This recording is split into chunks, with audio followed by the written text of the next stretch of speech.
Não sei se vocês estão conhecendo aqui esse espaço, nós estamos na sala de coletiva do estádio Milton Santos, mais uma vez sendo recebido super bem pelo Padilha, que sempre esteve com a gente, sempre atendeu a todos os nossos pedidos, e a gente resolveu convidar para ele bater um papo franco e contar certas coisas que às vezes saem fora dos padrões das coberturas jornalísticas e entender um pouquinho mais o que acontece do outro lado até das quatro linhas, né? Padilha, primeiro, obrigada por você ter recebido a gente. E a gente vai começar com uma pergunta bem simples, né? As pessoas, os torcedores, eles têm ideia do que acontece do trabalho da área de comunicação, do trabalho de marketing que é feito? Eles conseguem visualizar isso? Eu acho que esse tipo de comunicação que acontece hoje com as redes sociais, ele começou a mostrar mais do que é realmente o trabalho de bastidores do futebol. Antigamente, quando eu era garoto, se eu quisesse saber alguma notícia do Botafogo, eu tinha que aguardar o dia seguinte para comprar o Jornal dos Esportes, e aí às vezes tinha um quarto de página, meia página, uma página, e era aquele conteúdo que eu tinha acesso do futebol. Qualquer outra novidade eu só saberia no dia seguinte, quando comprasse o jornal. E hoje não, hoje você espirra aqui, o mundo te dá saúde, né? Te deseja saúde. Então, eu acho que o papel da comunicação hoje, ele é muito mais dinâmico e acabou se tornando um pouco mais complicado, porque comunicação no futebol hoje, ela envolve os setoristas, né, da imprensa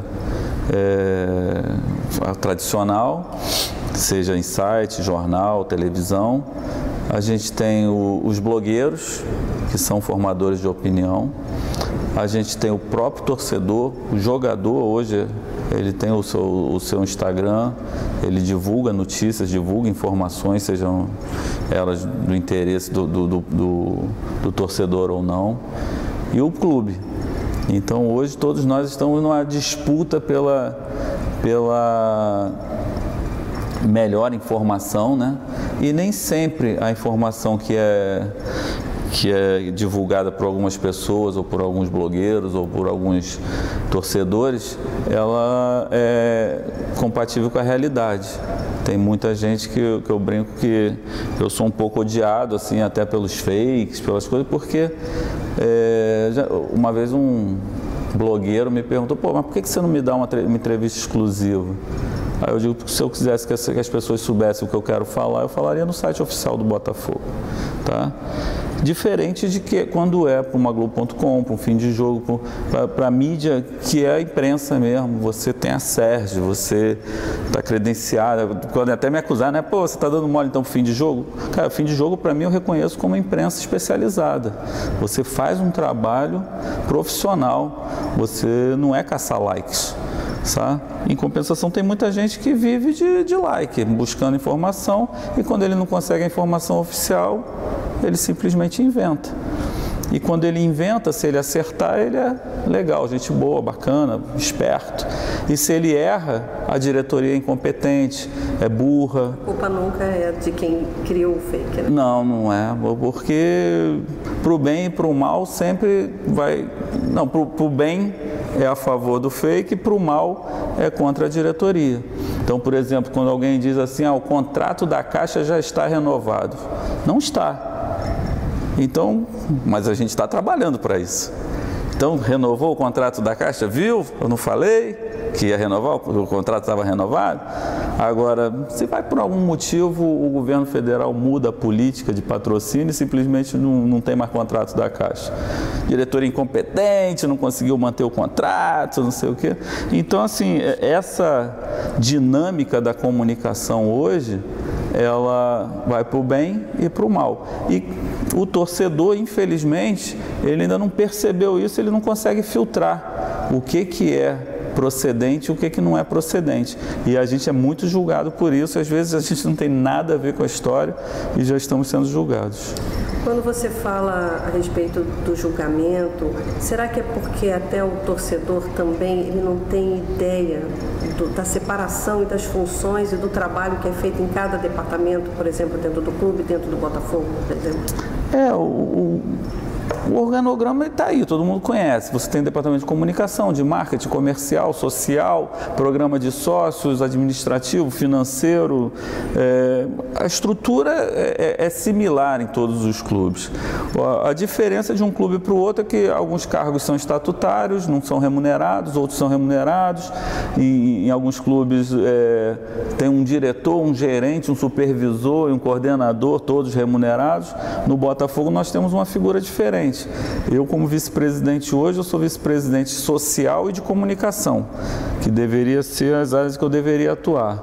Agora, existe um trabalho em conjunto dessa comunicação e do marketing, ou a comunicação englobaria o marketing com diversas ações? Eu brinco que o marketing ele é tipo Deus, é onipresente, né? Qualquer coisa que aconteça dentro do clube pode, às vezes, o fato de fazer uma campanha de associados novas pode ser uma ação de marketing. E isso é uma ação do administrativo. Fazer uma peneira para que novos jogadores assumam e, com isso, conseguir cativar, angariar novos apoiadores, não sei o quê. Pode fazer com que você tenha um time melhor que te gere depois um patrocínio ou um aporte no esporte. Então, assim, o marketing ele caminha em todas as áreas. Hoje, eu acredito que do presidente ao office boy, todo mundo tem um pouquinho de marketing do futebol. O fato de usar as marcas do clube, usar o escudo, usar os patrocinadores, todo mundo colabora com o marketing, tá? Então, eu vejo assim como o marketing é uma coisa meio intangível, assim, você não tem noção. O marketing é tudo e é nada ao mesmo tempo. Marketing é tudo, na verdade. O nada é difícil porque tudo envolve marketing. A gente é sempre muito comprometido e isso no Botafogo tem uma particularidade, porque na época do Bebeto de Freitas, quando começou efetivamente a falar assim, marketing nos clubes de futebol, o Jefferson Mello, ele tinha muito poder, ele era muito poderoso. E o Jefferson criou produtos incríveis, o próprio programa de sócio na época era muito bom, o feijão no fogão que a gente mantém até hoje.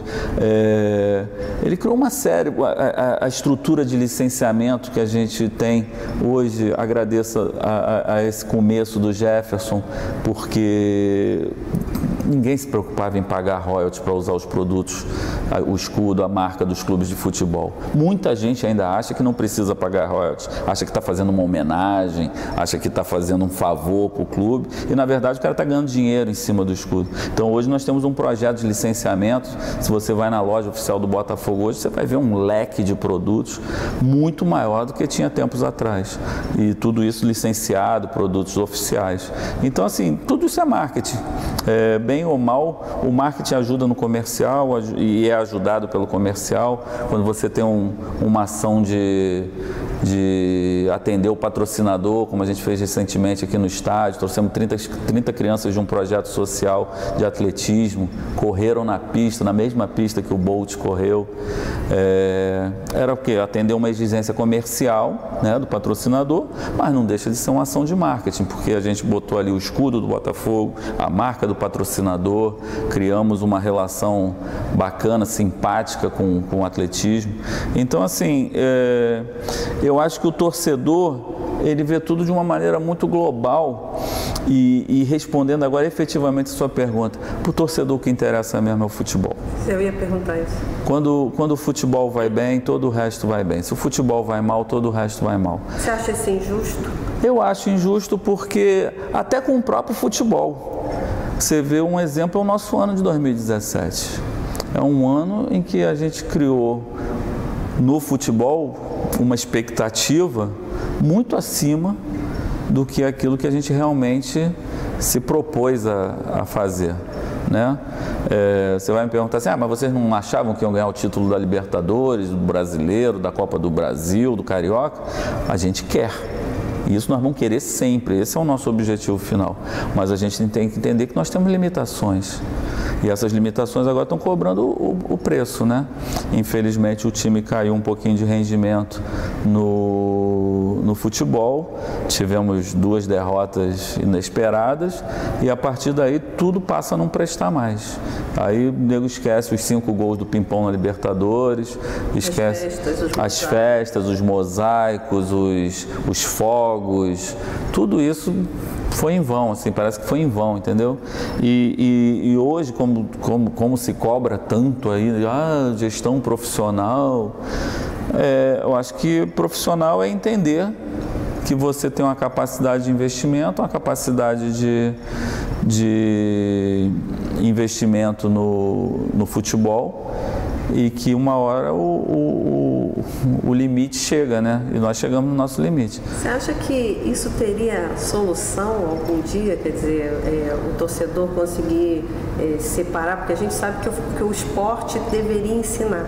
Né? Ensinar a perder, ensinar a ganhar, mas parece que a única coisa que não consegue fazer isso é no futebol, né? Ninguém consegue aprender e nem sabe lidar com a perda. No futebol o segundo lugar é o primeiro dos últimos, né? Se você não é o campeão, nada valeu. De uns tempos para cá começou essa coisa da classificação para Libertadores, valeu alguma coisa, e aí as pessoas se conformam um pouco mais.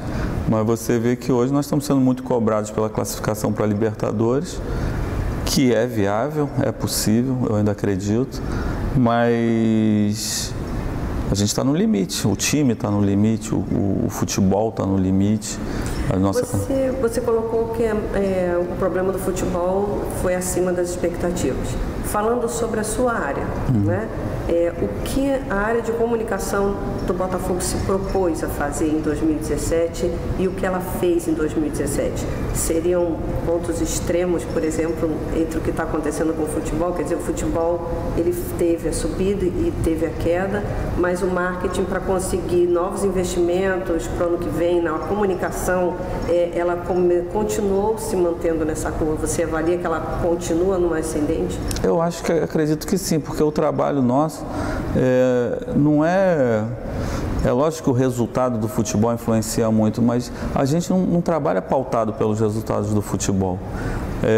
A gente tem uma programação, por exemplo, a gente tem o Bom Dia com a criança bonitinha, que depois de uma vitória todo mundo acha linda, depois de uma derrota quer que aquela criança morra, sabe? Então assim, a gente tem uma programação de postagens, a gente fez as postagens do Botafogo por América, tudo com textos em espanhol, que teve uma recepção muito boa. O Botafogo tem sido sempre destaque nas redes sociais, em crescimento, engajamento, em vários concursos, várias apurações, várias pesquisas. Então, assim, o trabalho da comunicação, ele acredito que foi bem formulado, foi bem feito.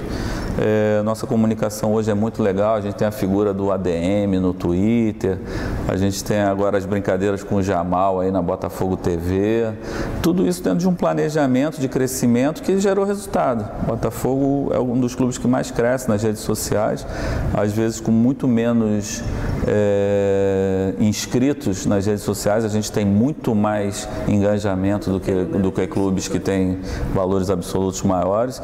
Então, assim, o nosso desempenho foi muito satisfatório e pena que tudo isso se perde um pouco com o resultado do futebol.